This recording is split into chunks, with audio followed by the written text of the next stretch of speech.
Mais merci d'être là ce soir, ça me fait vraiment plaisir de vous voir. Je dois vous avouer, j'étais en séparation. Et moi, j'ai préparé des citations. Ah d'accord, c'est merveilleux. Mais merci beaucoup d'être là. On a un sujet très intéressant ce soir. Bonjour Jean-Pierre. On a un merveilleux sujet ce soir. Il y a Guillaume qui nous a proposé ce sujet sur le yoga. Bonjour, ça va? Bonjour à tous. Donc, il y a Guillaume qui nous a proposé un merveilleux sujet, l'échelle du yoga. Et c'est tellement un sujet merveilleux, mais qui nécessiterait, je dirais, des semaines et des semaines à discuter ensemble. Mais on va essayer de démystifier tout ça en 30-40 minutes. Donc, premièrement, je voudrais vous poser la question, le yoga, qu'est-ce que ça veut dire pour vous?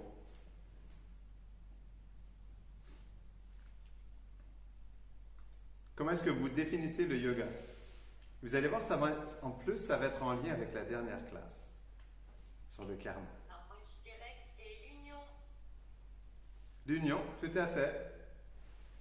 Le yoga, c'est l'union. Ouais, je pourrais pas dire mieux que ça. Et l'union fait la force. Exactement.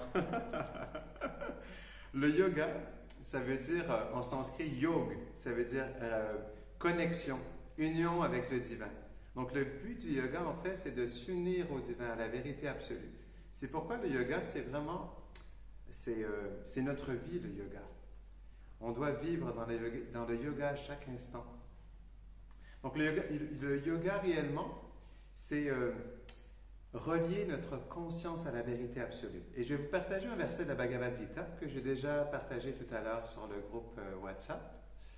Le yogi est plus élevé que l'ascète, plus avancé que le philosophe empiriste, et plus grand que l'homme qui aspire aux fruits de l'acte. En toutes circonstances, sois donc un yogi, ô Arjuna. Ça, c'est un verset de la Bhagavad Gita 6.46. Donc, yoga, c'est un terme on expliquait, c'est très profond parce que ça veut dire s'unir, se connecter, relationner avec la vérité absolue. Donc, c'est pourquoi le yoga, en réalité, c'est très vaste. C'est une science en soi. Et souvent, lorsqu'on pense au mot yoga, on se dit que yoga veut dire les postures, le hatha yoga, mais le yoga, c'est un tout, c'est un ensemble qui nous permet de vivre dans une profonde connexion avec la vérité, en se connectant nous-mêmes avec cette vérité pour faire vibrer cette vérité à l'intérieur de nous. Mais tout de même, dans la Bhagavad Gita, qui est le plus ancien texte de yoga, on pourrait dire les fondements du yoga, parce que dans la Bhagavad Gita, Krishna, il explique l'échelle du yoga, parce que le yoga doit culminer, au final, dans le but de se connecter pleinement avec la vérité absolue. Donc c'est pourquoi, naturellement, pour atteindre ce but ultime, il y a différents aspects du yoga pour nous aider à atteindre cette plénitude du yoga. Donc, il existe différents types de systèmes de yoga que Krishna il explique dans la Bhagavad Gita, qui sont nommés différemment selon la méthode particulière qui est adoptée. Et lorsque le processus de connexion, parce qu'on expliquait vraiment le yoga, ça veut dire se connecter, lorsque le processus de connexion, il est principalement basé sur l'action intéressée, alors là, on appelle ça karma yoga. Donc, vous allez voir dans les différentes formes de yoga, il y a toujours le mot yoga. Ça veut dire se connecter au divin, mais karma yoga, ça veut dire se connecter au divin, mais dans le karma, dans l'action. Donc, lorsque c'est empirique, ça veut dire la philosophie, l'introspection, on appelle ça Jnana Yoga. Yoga, donc se connecter au divin à travers la connaissance transcendantale. Et lorsque c'est principalement dans une relation dévotionnelle avec la vérité, avec le divin, on appelle ça Bhakti Yoga. Donc on connecte la dévotion au suprême. Et ça, selon Krishna dans la Bhagavad Gita, c'est la perfection ultime de tous les yogas. Donc, on revient à la conclusion de notre dernière classe sur le karma. On avait expliqué que le karma est notre entière responsabilité et on avait dit aussi que le karma, en réalité, qu'est-ce que c'est? Ou plutôt, comment est-ce qu'on engendre le karma? J'essaie de me rappeler si on avait parlé de ça, mais je vais le redire dans tous les cas. Comment est-ce que nous attirons, comment est-ce que nous générons le karma dans notre vie? C'est à travers l'action intéressée. C'est à travers le fait que nous sommes attachés aux fruits de nos actes. Et ça, c'est ça qui crée la réaction karmique. On va expliquer ça un peu plus en détail à travers les différentes sortes de yoga. Donc, en réalité, comme c'est un monde de karma, et on a expliqué que le karma, il est fait pour nous purifier aussi. C'est le but du karma, pour purifier notre conscience, pour nous aider à développer les bonnes qualités humaines. Alors, ce monde en soi,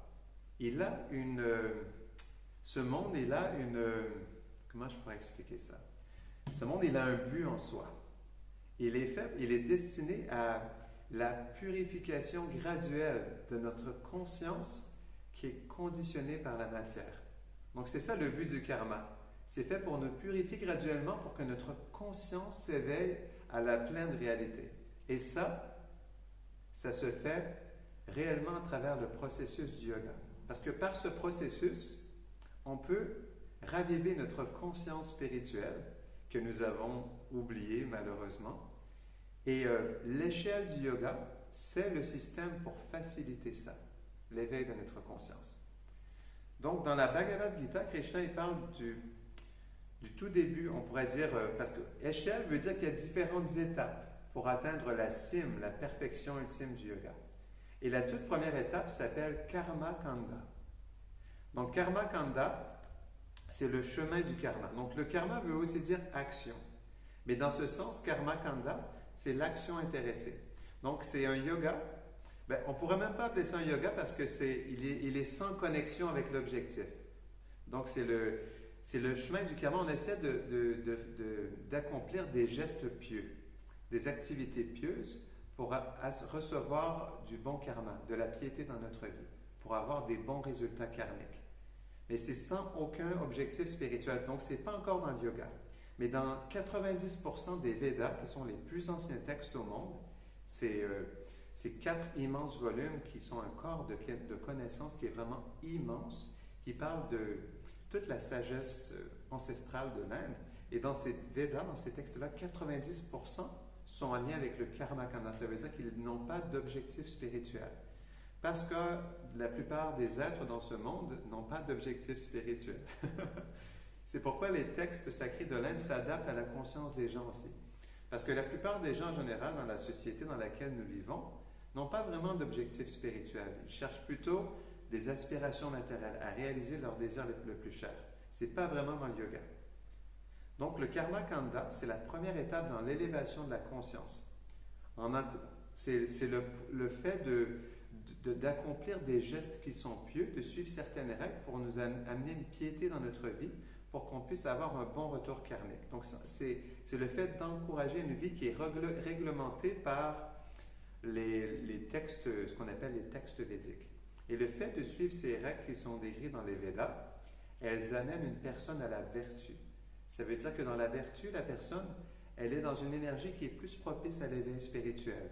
Elle peut être en paix avec elle-même, elle peut être équanime, elle peut être paisible, elle peut être dans l'instant présent. Et elle peut être consciente de ce qui se passe alentour d'elle et dans elle-même aussi. Donc, c'est pourquoi le karma kanda est important parce qu'il purifie le pratiquant de plusieurs manières. Et Krishna, il explique un point comme ça dans la Bhagavad Gita. Il dit, dans le chapitre 6, verset 16, « Nul ne peut devenir un yogi, ô Arjuna, s'il mange trop ou pas assez, et s'il dort trop ou trop peu. » On appelle ça dans le yoga « yama iniyama », les choses qu'on devrait abandonner, qui sont défavorables pour le yoga, comme par exemple le fait de boire trop d'alcool ou de s'intoxiquer, et d'accepter des choses qui sont bien pour nous, comme par exemple la diète végétarienne ou des principes qui sont plus dans la vertu, qui nous aident à être plus conscients et plus dans l'instant présent. Donc, le karma kanda, c'est, comme on expliquait, c'est le début de l'échelle du yoga. Donc, à travers le fait de pratiquer certaines règles qui sont décrites dans les shastras, ça veut dire les anciens textes sacrés, qui nous aident à vivre plus dans la piété et recevoir des bons retours karmiques. Alors, lorsqu'on suit ces règles, qu'est-ce que ça apporte? Graduellement, le détachement.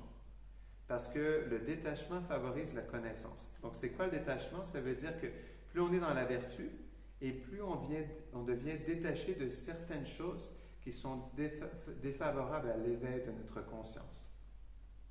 Donc, ensuite, lorsqu'on pratique ce chemin, on lit ce qu'on appelle les Védas, on en parlait de ça tout à l'heure, qui contiennent aussi, on expliquait 90% du chemin du karma, ça veut dire l'action intéressée. C'est qu'on est attaché au fruit de nos actes parce qu'on cherche un retour karmique. Et à cause de ça, même si ce sont des activités pieuses et ça nous donne un bon retour karmique, reste qu'on est encore dans la chaîne du karma. Donc, comme on va élucider ça ensemble ce soir, le fait de faire des activités pieuses, d'être dans le chemin de l'action intéressée, le karma kanda, ce n'est pas assez en soi. Parce que bien sûr, ça nous apporte un karma qui est pieux, un bon karma, quelque chose de plus positif. Lorsqu'on fait le bien, on reçoit le bien, c'est le boomerang, c'est le retour du karma. Mais en soi, ce n'est pas la finalité du yoga. Donc, c'est pourquoi lorsqu'on commence à aller sur ce chemin de l'action intéressée, on commence à découvrir d'autres aspects du yoga, comme le gyan, la connaissance spirituelle sur quelle est la nature de l'âme, quelle est la nature de ce monde, quelle est la nature du divin et quel est le processus par lequel on peut éveiller notre conscience à cette réalité spirituelle. Donc ça, c'est le gyan, le yoga de la connaissance. Et il y a aussi Upasana Yoga. Upasana, c'est le fait d'être dans une adoration du divin, dans une relation où on cherche à développer une connexion avec le divin, mais dans une relation d'amour. Ça s'appelle Upasana. Donc on continue sur le chemin du yoga. Donc dans les Védas, il y a différentes pratiques du yoga qui sont décrites, dont les yagyas. Les yagyas, ce sont des sacrifices. Ne vous en faites pas, ce n'est pas des sacrifices humains. Mais yagya, qu'est-ce que c'est? C'est de faire des austérités pour éveiller notre conscience. Comme par exemple le fait de méditer tous les matins, de faire des techniques de respiration, le fait d'être dans un état de prière. Donc ça, c'est ce qu'on appelle des yagyas. C'est pas le point de... C'est le fait de sacrifier notre confort pour aller dans un état de méditation où on peut s'absorber dans la vérité. Et donc, le point, c'est qu'en étant dans ces méditations, on obtient les résultats de cette méditation et ça nous aide à recevoir la foi dans les anciens textes de yoga, à comprendre que ces textes, lorsqu'on les applique dans notre vie, ils transforment notre vie. Parce que c'est un processus scientifique, le yoga. Et quand on l'applique, ça fonctionne. Ça transforme notre conscience, ça nous place dans la vertu. Ça, c'est une classe qu'on pourrait faire, les modes de la nature, la passion, l'ignorance et la vertu. Le monde dans lequel nous vivons, il est fait de ces trois couleurs qui sont les modes de la nature, les gunas, la passion, l'ignorance et la vertu. Et le chemin du karma, les anciens textes de yoga nous aident à nous placer dans la vertu. C'est l'énergie dans ce monde qui est la plus propice pour l'éveil spirituel. Parce que c'est une énergie qui est plus positive, qui est plus douce et qui nous permet d'avoir un mental plus en harmonie avec nous-mêmes et ce qui nous entoure. Donc, on reçoit une inspiration à suivre ce chemin du yoga à travers le fait qu'on reçoit des résultats. On vit dans le yoga et on fait des expériences concrètes. Krishna, il explique ça dans la Bhagavad Gita. Dans le chapitre 9, verset 2, il dit que ce savoir, il est le roi de tous les savoirs parce que lorsqu'on l'applique dans notre vie, il nous donne une expérience directe de l'âme et de la vérité à travers le fait de l'appliquer. Et en plus, il a une application joyeuse. Donc... Tu veux que je peux citer? Oui, oui mon cher. D'entre tous les enseignements, ce savoir est le roi, le secret d'entre les secrets, la connaissance la plus pure, et parce qu'il nous fait percevoir directement le soi grâce à une méditation, à une réalisation interne, il représente la perfection de la religion. Il est impérissable et d'application joyeuse. 9.2. Sadhu, sadhu. Comment on dit en Inde? Sadhu. Merci, mon cher. Donc, c'est exactement le verset que je vous expliquais. Donc, ça nous montre que cette connaissance, elle est vivante parce que lorsqu'on l'applique dans notre vie, ça transforme complètement notre vie. Et c'est vraiment quelque chose d'extraordinaire. Krishna, il explique dans la Bhagavad Gita que lorsqu'on applique ce yoga dans notre vie avec sincérité, on peut goûter au nectar de l'immortalité. J'ai toujours trouvé ça vraiment épique.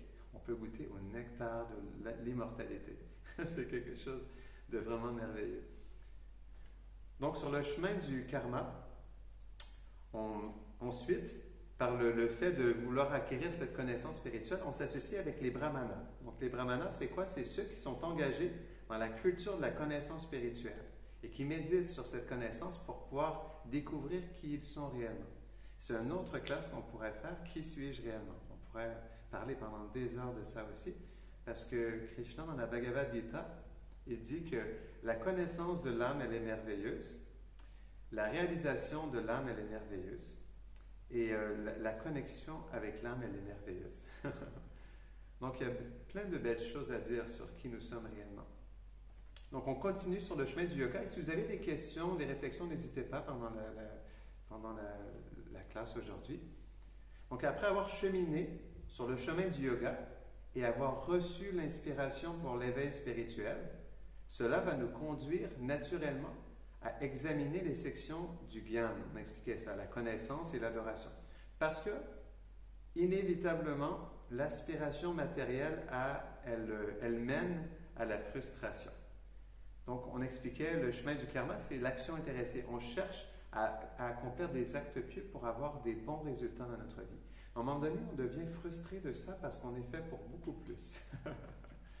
Parce que tout simplement, nous sommes spirituels par nature. Et Krishna, il explique, je vais vous citer toujours la Bhagavad Gita parce que c'est tellement un texte extraordinaire, mais Krishna, il dit dans la Bhagavad Gita que l'expérience matérielle, on pourrait dire le plaisir matériel, il a toujours un début et il a toujours une fin. Donc, c'est la nature de ce monde. Dans la satisfaction que nous pouvons éprouver dans les choses de ce monde, il y a toujours un début et une fin. Donc, c'est pourquoi, inévitablement, l'aspiration matérielle, elle mène à la frustration. Parce que l'être, il est fait pour désirer pour l'éternité. Mais lorsqu'on désire dans ce monde, on est souvent limité par plein de choses qui font en sorte que nous sommes frustrés. Donc, c'est pourquoi, un jour ou l'autre, je vais vous donner mon expérience personnelle. J'avais un bon karma dans cette vie. Absolument, je vous le promets. Tout ce que je désirais faire, j'arrivais soit à l'obtenir ou à l'accomplir. Par exemple, marcher dans les Himalayas, prendre un bateau cargo sur l'Amazon, travailler avec des peuples aborigènes, donc chercher un morpho bleu dans la forêt amazonienne, plein de choses comme ça. J'avais un bon karma. À chaque fois que je désirais, ça se manifestait dans ma vie. Mais après avoir fait ça pendant 10 ans, où dans mon cœur, j'avais senti que j'avais réalisé toutes mes aspirations les plus chères, dans mon cœur, j'étais comme de retour à la case départ. Comme si, en réalité, j'avais fait plein de choses dans ce monde, j'avais répondu à mes aspirations les plus chères, mais mon âme était restée endormie.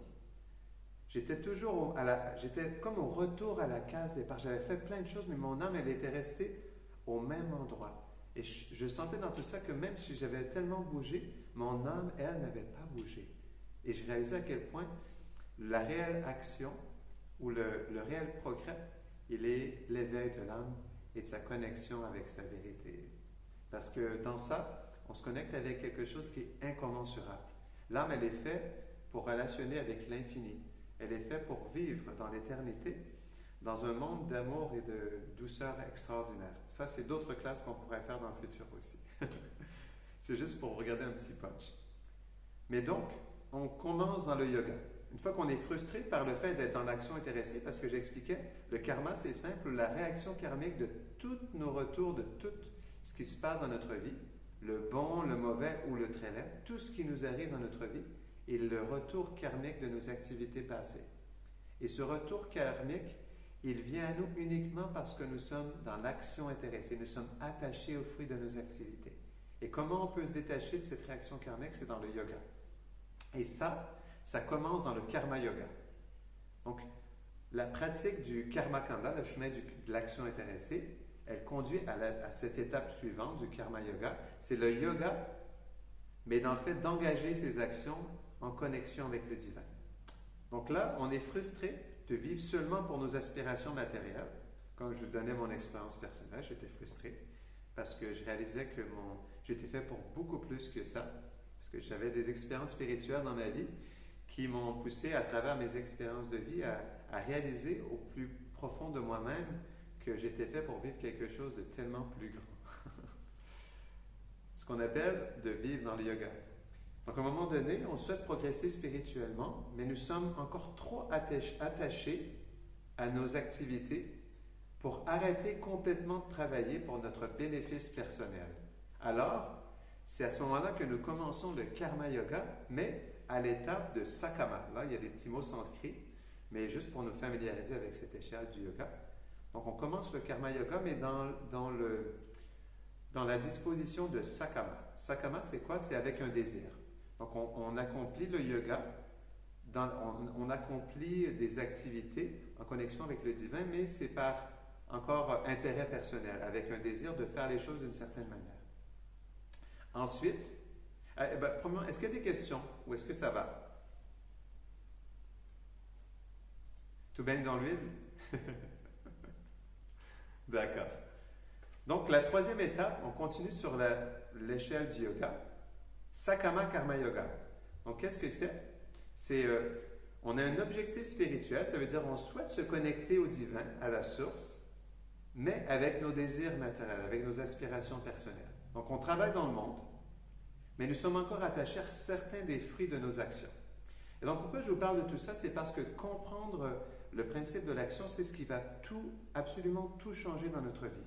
C'est par l'action qu'on reçoit la réaction. Et c'est par l'action qu'on se libère de la réaction aussi.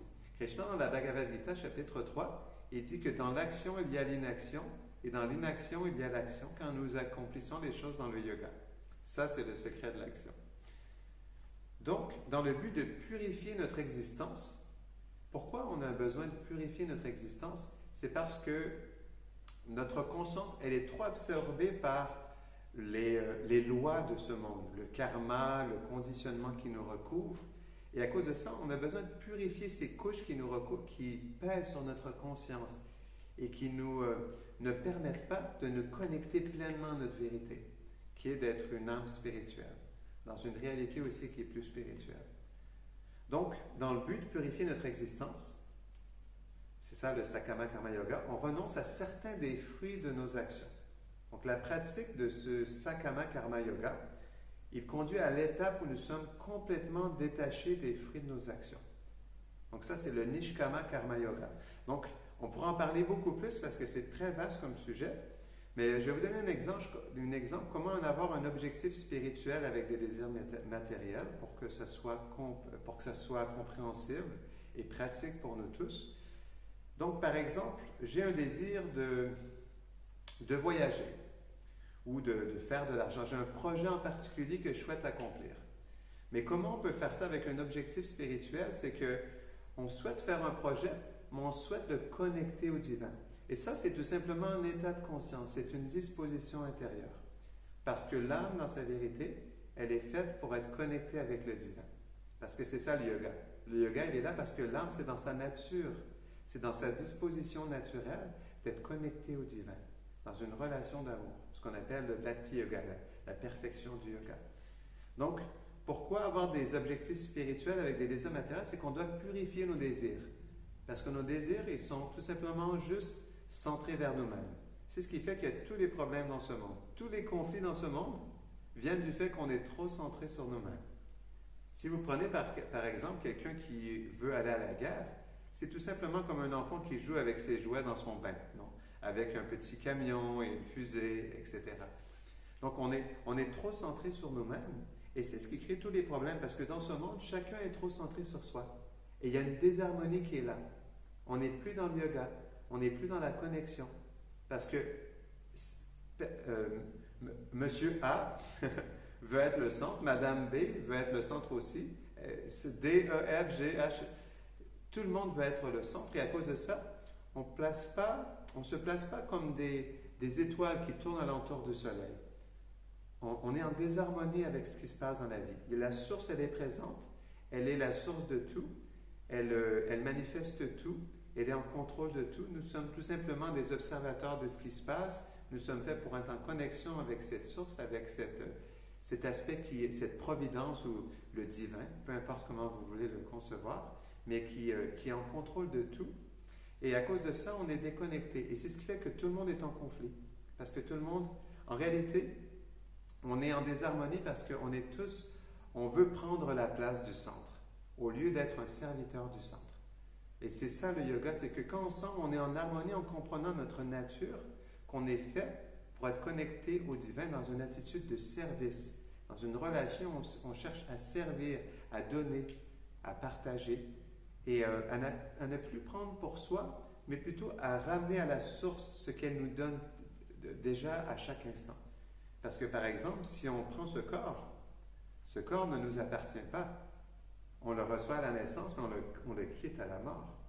Donc en réalité, ce corps ne nous appartient pas. C'est une manifestation de ce qu'on appelle Maya, ou l'énergie externe, l'énergie matérielle. Donc ça pourrait être aussi une autre conférence. Donc, en fait, notre corps ne nous appartient pas. Il n'y a rien qui nous appartient en réalité dans ce monde. Donc si ce corps ne nous appartient pas, ça veut dire que cet argent, cette maison, rien ne nous appartient. Parce que tout est une manifestation de cette énergie qui trouve sa source dans le divin.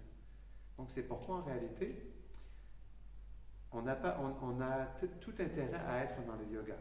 Parce qu'en réalité, dans ce qui se passe en ce moment, pourquoi nous sommes dans une situation compliquée, c'est parce que nous sommes déconnectés de la source. Nous ne sommes plus dans le yoga. Nous sommes dans le yoga du nombril. The American Dream. On a un yoga particulier. C'est un yoga qui nous fait souffrir parce qu'on va complètement à l'encontre de notre nature. Donc la première étape, je dirais pour nous, la réelle première étape du yoga, c'est d'amener des objectifs spirituels dans nos désirs matériels. Donc ça veut dire qu'on spiritualise nos désirs, on les connecte à la source. Et ça, c'est ce qu'on va discuter ensemble au fil des conférences. Comment agir dans le yoga dans chaque aspect de notre vie. C'est vraiment quelque chose de pratique. C'est tout simplement un état de conscience, une disposition intérieure. Parce que lorsqu'on se détache du fruit de nos activités, ça veut dire qu'on ne le prend plus pour soi. On fait les choses dans une attitude de service envers le divin. On ne le prend pas pour soi parce qu'on comprend qu'à la base, ça ne nous appartient pas. Ça s'appelle Yukta Vairagya. On renonce, on se détache. C'est pas qu'on a besoin de se détacher de quoi que ce soit, mais il y a quelque chose qu'on doit se détacher. C'est cette attitude de contrôle, de contrôleur, de vouloir être le contrôleur et le bénéficiaire. Ça, c'est quelque chose qu'on doit se détacher pour faire naître la réelle nature de l'âme qui est d'être un serviteur, qui est d'être un... Oui? Est-ce que tu veux une petite citation? Oui, s'il te plaît. Sadhu! Alors, parce qu'il me sait le bénéficiaire ultime de tous les sacrifices et de toutes les austérités, le souverain suprême de toutes les planètes et de tous les dévas, l'ami et bienfaiteur de tous les êtres, l'être pleinement conscient de ma personne, c'est Dieu qui parle, l'être pleinement conscient de ma personne échappe aux souffrances matérielles et connaît dès lors la paix. C'est un magnifique verset. En fait, ce verset, c'est la formule de la paix. C'est simple. Si vous pouvez tous être en paix dans votre vie si vous appliquez cette formule. La formule de la paix, oui? 5.29. La formule de la paix, c'est que le divin contrôle absolument tout. Il n'y a pas un brin d'herbe qui bouge à la sanction du divin. Deuxième chose, il ne fait absolument aucune erreur. Et c'est ce qui nous aide à comprendre pourquoi, même dans les choses que nous n'arrivons pas à comprendre, qu'il y a toujours quelque chose. Il y a une sanction du divin qui est là. Il y a une nécessité, il y a un plan divin qui est là pour que tous les êtres puissent être purifiés de leur existence pour s'éveiller à leur véritable identité. Et la troisième, le divin est notre... le divin est notre meilleur ami. Donc ça, c'est trois choses que si on applique dans notre vie, on peut réellement être heureux parce qu'on peut, peu importe ce qui nous arrive, rester en contact avec le divin et comprendre qu'il est présent à chaque instant de notre vie parce qu'il est notre meilleur ami et il nous accompagne. Et ça prend de l'humilité dans le cœur pour réaliser qu'on n'est pas le nombril du monde, pour accepter qu'on n'est pas le centre de toute chose. Mais lorsqu'on développe l'humilité dans le cœur, on réalise qu'en fait, on est tellement accompagné dans notre vie, on sent la présence du divin dans notre cœur. Encore une autre classe qu'on pourrait donner, ce qu'on appelle l'âme suprême, le Paramatma. Il est présent dans le cœur et il nous accompagne à chaque instant.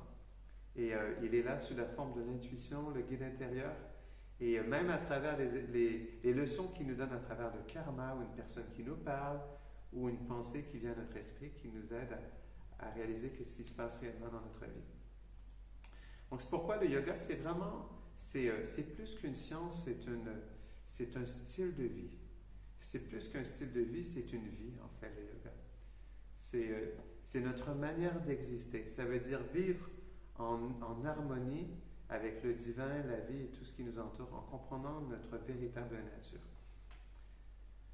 Donc, on expliquait, c'est ça, l'objectif spirituel. Donc, on doit commencer à faire les choses, mais en étant détaché du fruit de nos actions. Ça veut dire qu'on le fait, mais pas pour soi.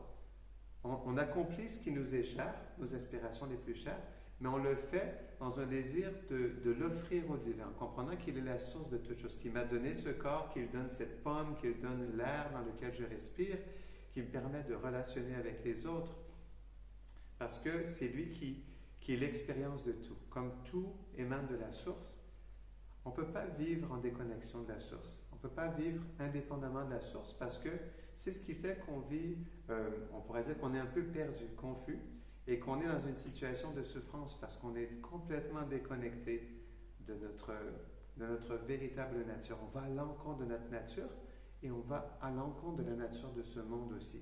Ce monde, même s'il ne paraît pas comme ça en ce moment, il est fait pour nous aider à vivre dans une harmonie totale avec le divin à chaque instant.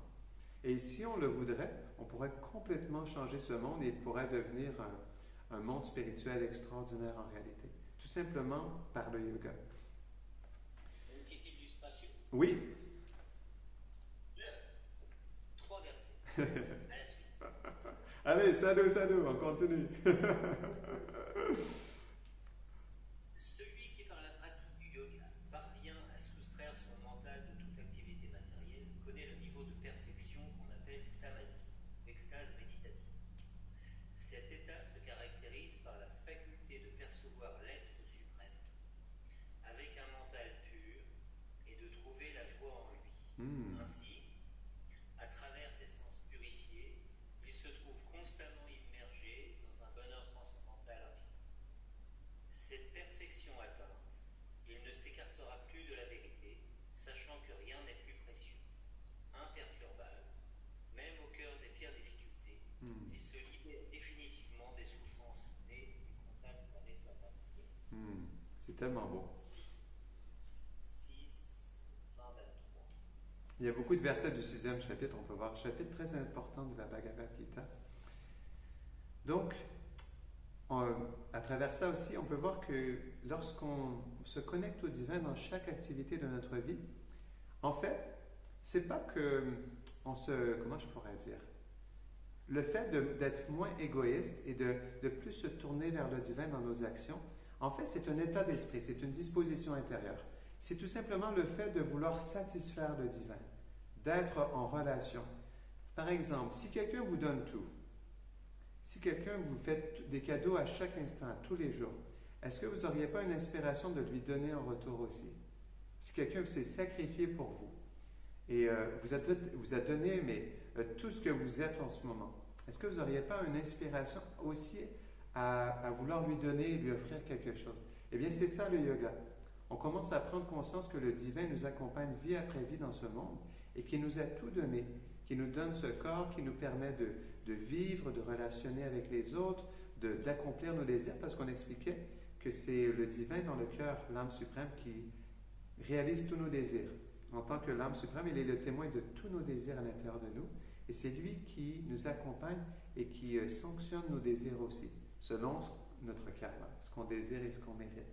Donc c'est toujours lui qui nous accompagne. Et en fait, il nous sert à chaque instant le divin, qu'on appelle Krishna. Krishna nous sert à chaque instant, mais qu'est-ce qu'on fait pour Krishna? Et c'est là où on doit commencer à se poser ces questions. Mais je reçois tout de la vie, mais qu'est-ce que je redonne à la vie? Et c'est ça le yoga. C'est commencer à vouloir payer notre dette.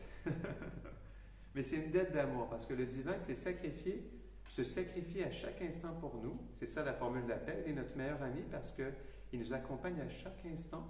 Il est le guide intérieur, puis il sanctionne toutes nos activités. Donc, qu'est-ce que maintenant je suis prêt à faire pour lui? C'est pourquoi quand on est conscient que le divin, il fait tout pour nous à chaque instant, qu'est-ce que moi je peux faire pour lui en retour? Et c'est là où on commence à avoir des objectifs spirituels dans notre vie. C'est là où le yoga commence réellement dans ma vie.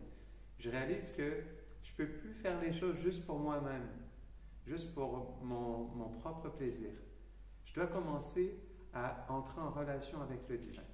Et le point dans ça, c'est pas qu'en faisant ça, on manque de quelque chose. Au contraire, quand on est dans le yoga, on reçoit tellement plus parce que quand on fait les choses en relation avec le divin, tout devient tellement plus savoureux. Tout devient tellement plus profond. La pomme, lorsqu'on l'offre au divin, premièrement, Krishna, il explique le sacrifice. On a expliqué le yaga. Pourquoi vivre dans le sacrifice?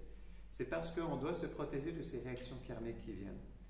Et c'est le yoga. Lorsqu'on fait les choses et qu'on les offre au divin, lorsqu'on offre, on explique qu'on est trop attaché au résultat de nos activités. Lorsqu'on offre le résultat de nos activités au divin, alors qu'est-ce qui se passe? C'est que comme on le connecte au divin, qui est la source de la pureté, qui est transcendantale, c'est-à-dire qui est au-delà de toute influence de ce monde, au-delà du karma, lorsqu'on se connecte à cette source, on devient purifié. Ce qu'on engage, si on engage notre argent, ou si on engage une pomme, ou notre famille, ou nos relations, nos désirs, nos sentiments, on purifie ces désirs, on les spiritualise parce qu'on leur permet d'entrer en contact avec la source, avec la transcendance. Et on spiritualise complètement notre existence. Et en faisant ça, on fait l'expérience du divin à travers la pomme. Et je dois vous le dire, maintenant, je ne serai plus jamais capable de manger quelque chose sans l'offrir au divin, sans être dans le yoga. C'est une autre forme de yoga, le prashada yoga, prashadam yoga. Il y a un yoga pour chaque chose. Parce que si Krishna a dit, en fait, c'est très intéressant, on retourne au karma, Krishna a dit, si tu prends quelque chose de ce monde, par exemple, si tu manges quelque chose mais tu ne me l'offres pas, alors tu ne manges que du karma. Donc le prashadam yoga, c'est qu'on offre au divin avec amour et dévotion ce qui lui revient déjà de base parce qu'il est la source de la pomme. Je ne suis pas la source de cette pomme. Rien ne vient de moi. Je suis un tout petit serviteur dans le cœur. Je suis 1/10 de la pointe d'un cheveu selon les anciens textes de yoga. Donc je suis fait pour servir. Mais quand j'offre la pomme, alors en l'offrant au divin avec amour et dévotion, elle devient spiritualisée parce que le divin l'accepte. Et en l'acceptant, il spiritualise la pomme de sa présence. C'est très pratique. Et la pomme, lorsqu'on la mange, ça devient le yoga. C'est une connexion avec le divin. Donc la pomme, en plus, le fait que ce soit une pomme, elle devient encore plus savoureuse parce que le divin l'a goûtée. Et en la goûtant, il manifeste sa présence dans la pomme. Et du coup, quand on mange la pomme, et je vous le promets, on pourra même faire l'expérience personnelle ensemble. À un moment donné, on pourra même amener ça dans une pratique. Mais le goût de la pomme, il est tellement plus savoureux lorsqu'on l'offre au divin. Parce qu'il y a une saveur spirituelle. Et en plus d'être libéré du karma, parce qu'on prend la vie quand on prend la pomme. Dans la pomme, il y a une âme spirituelle tout comme nous. Et quand on prend la vie, on reçoit un retour karmique, parce qu'on tue un être vivant. Et donc, lorsqu'on l'offre au divin, premièrement, le fait d'avoir commis un acte de violence, d'avoir pris la vie, le fait de l'offrir au divin, c'est purifié de cet acte de violence. Et en plus, comme on a connecté un autre être dans le yoga au divin, cet être aussi est bénéficié. Dans les anciens textes de yoga, c'est expliqué que même, par exemple, la carotte ou le grain de riz, parce qu'il y a la vie dans chaque être vivant, et la vie veut dire l'âme spirituelle. C'est ce qui fait qu'il y a la vie dans ce monde. Quand on connecte un âme dans la forme d'un grain ou d'une pomme au divin, alors cet être vivant, qui est dans une forme de vie, d'une espèce vivante qui est, on pourrait dire, inférieure au niveau de la conscience, les anciens textes de yoga, ils expliquent que ce grain de riz, il reçoit une forme humaine dans sa prochaine vie pour pouvoir débuter son cheminement spirituel. Donc c'est tellement pratique le yoga. Et c'est une révolution. C'est une révolution spirituelle parce qu'on n'engage pas seulement nous-mêmes, mais tous les êtres dans le yoga. Et en se purifiant, en connectant les autres, on purifie les autres aussi. Et on permet aux autres aussi de progresser spirituellement. C'est tellement merveilleux le yoga. Donc c'est tellement plus qu'on croit en réalité. Est-ce qu'il y a des questions, des réflexions par rapport à tout ça? C'est merveilleux. C'est tellement beau parce que c'est tellement pratique le yoga en réalité. Et le yoga, c'est dans chaque souffle, dans chaque sentiment, dans chaque pensée, dans chaque désir.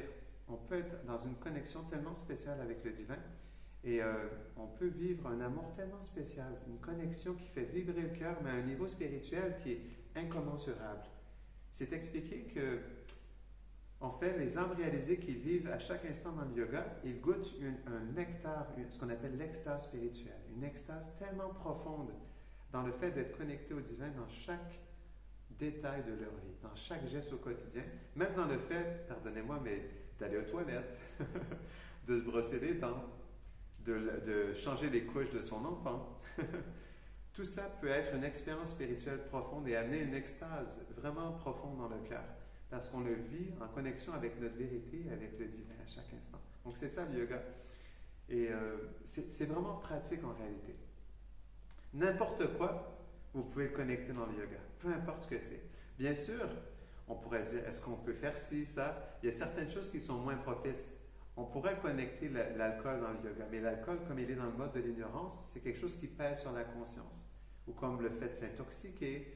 Donc, il y a certaines choses qui sont moins propices. C'est pourquoi on expliquait, lorsqu'on comprend le fait que tout est le karma, qu'il y a des retours karmiques, on doit faire attention aux gestes que l'on pose parce qu'il y a un retour à ce qu'on fait.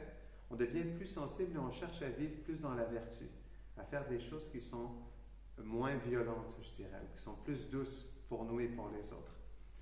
Ce qui s'appelle la non-violence ahimsa.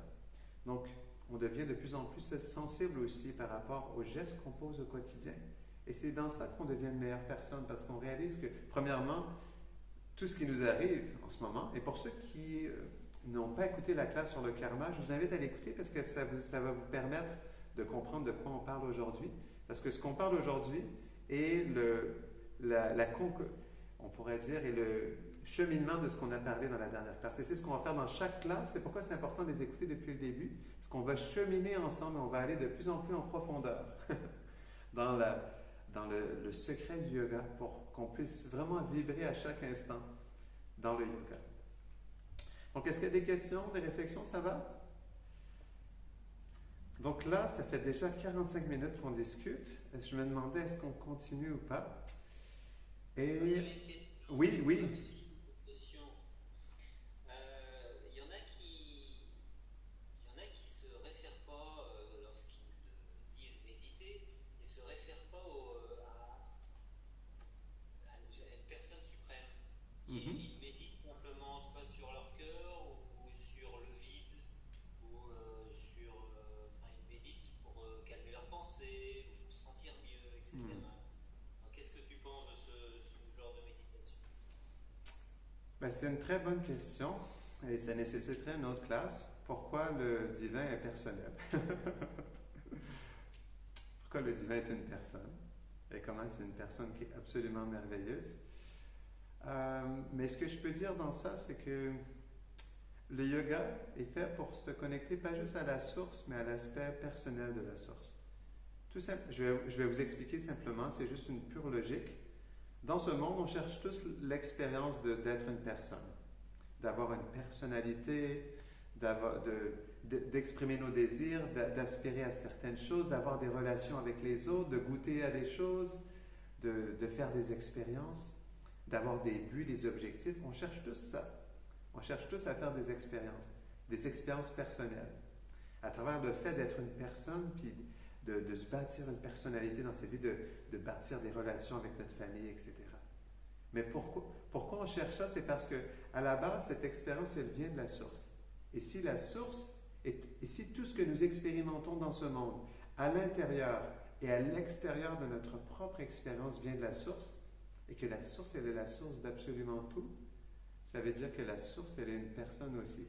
Sans ça, nous aurions une expérience de plus que la source, si la source ne serait pas personnelle.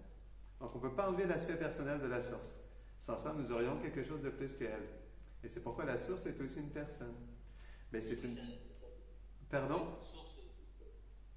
Ça ne peut pas être une source vide. Ça ne peut pas être une source vide, mais c'est vraiment inconcevable. Mais en fait, simultanément, la source, elle peut être à la fois personnelle, impersonnelle, elle peut être omniprésente, omnipotente, elle peut être présente partout, mais elle peut être aussi localisée dans le cœur de tous les êtres en tant que l'âme suprême, et elle peut être une personne suprême aussi, qui réside dans sa demeure éternelle. C'est pas pour rien que Jésus a parlé du royaume de Dieu. Et ça, on pourrait vous parler pendant des années de ça, je vous le promets. Je vais écrire des livres là-dessus, une série de livres là-dessus, parce que c'est quelque chose qui me fascine extraordinairement. Mais... J'ai deux petits versets pour OK, pour terminer la soirée en beauté. Il y a Arjuna qui dit à Krishna, hein, le Bhagavad Gita c'est un dialogue entre Krishna et Arjuna. Il y a Arjuna qui dit entre celui qui t'adore par le service de dévotion et celui qui voue un culte au Brahman impersonnel, hein, voilà, au C'est nom le de vide. Dieu, lequel est le plus parfait? Et dans le verset d'après, 12.2, il dit, Dieu, la personne suprême, dit, celui qui fixe son mental sur ma forme personnelle et toujours m'adore avec une foi transcendantale, je le considère comme le plus parfait. Hmm. C'est le yoga qu'il faut. Celui-là, la dévotion. En fait, je vais vous lire un verset par rapport à ça, comme tu es dans le... Comme tu nous... Je vais citer un verset moi aussi. J'étais dans 12.2. OK. Là, je suis dans 6, 47. OK. OK. Écoutez bien ça, c'est très beau. Et de tous les yogis, celui qui, avec une foi totale, demeure toujours en moi et médite sur moi en me servant avec amour, celui-là est le plus grand et m'est le plus intimement lié. Tel est mon avis. Donc ça, c'est très beau. C'est que le yoga culmine dans l'amour le plus pur, ce qu'on appelle le bhakti, le yoga de la dévotion, ou prema. Le but de tous les êtres vivants, c'est de développer l'amour pour Dieu, dans une relation d'amour très intime et profonde. Et des âmes réalisées qui vivent dans leur connexion d'amour avec Dieu nous partagent leur expérience. Et c'est quelque chose qui est vraiment extraordinaire. Alors, Dieu en tant qu'une personne, ça veut dire qu'il exprime le fait d'avoir une forme. Mais si Dieu a une forme, c'est quelque chose d'inconcevable. C'est pas comme une forme matérielle qui a un début, qui a une fin, ou qui vieillit, qui devient moche. On va tous devenir moches, je suis désolé. On va tous devenir moches, mais pas nous, le corps va devenir moche. Nous, on est l'âme, c'est pas grave. On peut le dire, on peut être franc, on peut être cru, puisqu'on est l'âme, et l'âme, elle est éternellement jeune. On va jamais mourir. Le corps, lui, va vieillir, va pourrir, va mourir. On va avoir toutes sortes de maladies, mais l'âme, elle est éternellement jeune. Donc, quand le divin prend une forme, c'est quelque chose qui est absolument merveilleux et transcendantal. Sa forme, elle est transcendantale. Elle est Satchitananda. Elle est faite d'éternité, de connaissance et de félicité. Elle est faite d'amour. Donc, la forme du Seigneur, lorsqu'il exprime une forme transcendantale, elle est vraiment absolument extraordinaire. Et comme il est la source de tout, lorsqu'il prend une forme, sa forme devient la beauté incarnée. Et si Dieu prend une forme, imaginez s'il est la source de toute la beauté, alors sa beauté devient incommensurable. On va terminer là-dessus, parce que là, comme j'ai un chercheur d'amour ici qui s'appelle Franck, il cherche l'amour, il cherche le divin dans son aspect le plus pur. Alors, je vais terminer là-dessus. En fait, Dieu dans sa forme personnelle, quand il sourit, c'est comme un océan de sourire. Quand il aime, c'est comme un tsunami d'amour. Et quand il exprime sa beauté, c'est comme un volcan de beauté en éruption. Ça, c'est la personne suprême. Et ça, c'est quelque chose qu'on pourrait tellement parler, mais comme tu m'as devancé dans tout ça, j'ai pas eu le choix d'en parler. J'ai eu quelque chose au cœur. J'ai eu une émotion. Tu m'as fait vibrer là. mais c'est ça, c'est vrai que c'est la découverte de la vérité absolue, c'est vraiment quelque chose d'extraordinaire. Et c'est quelque chose qui peut complètement attirer notre cœur, avaler notre cœur. Et à un moment donné, notre cœur est, comme notre cœur est volé, on doit courir après notre cœur. Et c'est pourquoi on court vers le divin, parce qu'il a pris notre cœur et il nous fascine à chaque instant. Et vous allez voir que si vous développez une relation personnelle avec le divin dans le yoga, vous allez voir que le divin va se manifester d'une manière personnelle tellement douce et merveilleuse dans votre vie. Et vous allez voir sa touche personnelle, vous allez voir son doux sourire à travers les tests qui vous arrivent, à travers la purification qui vient, à travers le fait qu'il vous accompagne dans tout ça et qu'il vous exprime sa présence et son soutien à travers une profonde félicité dans le cœur ou un sentiment de sécurité, de paix intérieure et même un dépassement de soi où on est capable de tolérer, de tout tolérer. On est capable d'être plus humble qu'un brin d'herbe et on est capable d'accepter des choses qu'on n'aurait jamais pu accepter dans notre vie, de développer des qualités qu'on n'aurait jamais pensé qu'on aurait pu développer. L'humilité, la tolérance, la compassion, le respect, l'amour pour tous les êtres.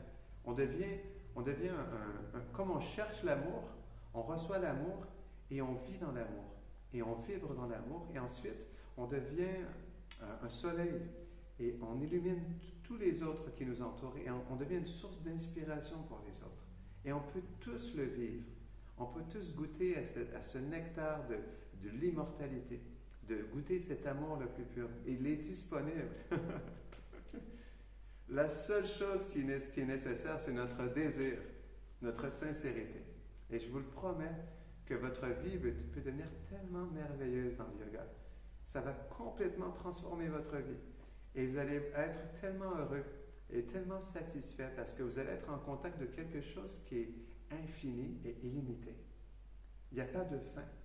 Parce qu'on est fait pour vivre avec ça. C'est la nature de l'âme. Comme l'âme, elle est spirituelle. Spirituel, ça veut dire quoi? OK, je vais m'arrêter parce que là, on va passer toute la nuit ensemble. Mais spirituel, ça veut dire quoi? OK, on arrête là, d'accord? Spirituel, ça veut dire que c'est toujours frais. C'est toujours nouveau. C'est toujours en expansion, et ce, à chaque instant. Ça, c'est ça qu'on est fait pour vivre. L'amour le plus pur. Et ça, à chaque un amour qui est grandissant et qui peut complètement nous combler, mais encore plus au-delà que nos attentes. Tout ce que vous pouvez imaginer, le divin, l'absolu, va vous le combler, mais d'une manière illimitée. Ça, je vous le promets. Donc, on va terminer ici. Est-ce qu'il y a des derniers commentaires ou réflexions avant qu'on termine? Donc, merci à tous, chers aspirants yogis ou déjà yogis, ou déjà maîtres yogis. Merci d'être là. Je vous aime tous très fort et j'espère qu'on pourra tous se rencontrer ensemble un jour. Ça serait bien. Moi, je propose, ok, je lance ça, ok. Je le lance dans l'air. On va voir qu'est-ce qui va se manifester. Mais comme vous êtes tous des chercheurs d'amour, je propose qu'on se réunisse tous ensemble une fois par année. Une fois par année, qu'on se trouve une excuse pour se retrouver ensemble et qu'on puisse vibrer dans l'amour et qu'on puisse célébrer en fait cette recherche d'amour. Qu'est-ce que vous en dites? Et je propose qu'on accompagne ça d'un merveilleux festin. Ne serait-ce pas merveilleux? Donc, C'est une très belle idée. ah, super! Donc, OK, je plante cette graine dans votre cœur et on reste là-dessus, d'accord? On va continuer à cheminer ensemble et on va se trouver un moment en cette année 2024. D'ici la fin 2024, OK, je vous le promets, qu'on va trouver une opportunité pour se réunir et festoyer ensemble dans l'amour. Merci beaucoup, merci à vous. Puis je vous aime tous très fort et à très bientôt. Prenez soin de vous. Puis on va mettre cette discussion sur YouTube aussi. Et si vous avez aussi l'inspiration, si vous connaissez d'autres personnes qui pourraient bénéficier de cette recherche d'amour, je vous invite aussi à partager ça avec les autres pour qu'on puisse être encore plus de chercheurs de cet amour le plus pur. Merci beaucoup et à très bientôt. Prenez soin de vous. Au revoir. Merci.